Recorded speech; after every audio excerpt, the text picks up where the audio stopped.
मंडळी, स्टार प्रवाह परिवार पुरस्कार 2025 हा भव्य दिव्य सोहळा नुकताच पार पडला।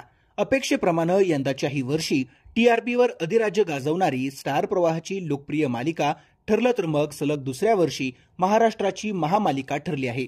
त्यामुळे या मालिकेतील बहुतांश कलाकारांना या सोहळ्यात पुरस्कार मिळतील अशी त्यांच्या चाहत्यांना अपेक्षा होती।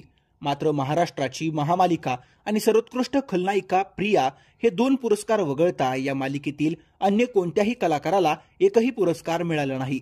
त्यामुळे मालिकेचे चाहते सध्या प्रचंड नाराज झाले आहेत। ठरलं तर मग मालिकेतील अर्जुन, सायली या दोन पात्रांना वैयक्तिकरित्या सन्मानित करायला हवं होतं असं नेटकऱ्यांनी कमेंट्समध्ये म्हटलं आहे। स्टार प्रवाह वाहिनीनं पुरस्कार सोहळा संपल्यावर इंस्टाग्रामवर स्टार प्रवाह परिवार पुरस्कार 2025 हा सोहळा तुम्हाला कसा वाटला असा प्रश्न प्रेक्षकांना पोस्टद्वारे विचारला होता।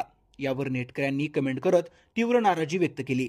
अजिबात आवडला नाही, सायली अर्जुनला एकही पुरस्कार मिळाला नाही। मी ठरलं तर मग मालिकेची चाहती नाही, पण सायली अर्जुन अवॉर्ड डिझर्व्ह करत होते। निदान वाहिनीनं त्यांच्यासाठी वेगळे विभाग करणं अपेक्षित होतं। सायली अर्जुनला एकही पुरस्कार दिला नाही, किती अनफेअर आहे हे। महाराष्ट्राच्या लाडक्या जोडीकडे दुर्लक्ष केले। कार्यक्रम अजिबात आवडला नाही। सायलीला सर्वोत्कृष्ट मुलगी पुरस्कार मिळायला हवा होता। मधुभाऊंसाठी सायली किती प्रयत्न करते, तिला पुरस्कार नाही दिला। सगळं छान, फक्त अवॉर्ड चुकीचे दिले, अशा असंख्य कमेंट या पोस्टवर आल्या आहेत। मंडळी, तुमचं या सगळ्यावर काय मत आहे ते कमेंट करून नक्की कळवा। अशाच बातम्यांसाठी सबस्क्राईब करा।